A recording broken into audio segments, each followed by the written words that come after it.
बाबा जी को फारिग बैठे देखकर पूछा, बाबा जी ये अस्पताल क्या होता है?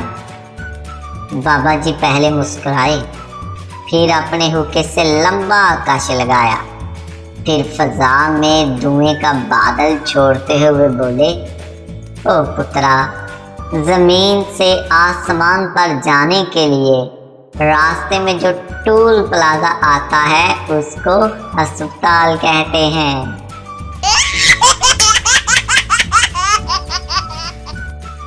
तीन गैर हाजिर दिमाग शख्स रेलवे स्टेशन पर खड़े बातें कर रहे थे।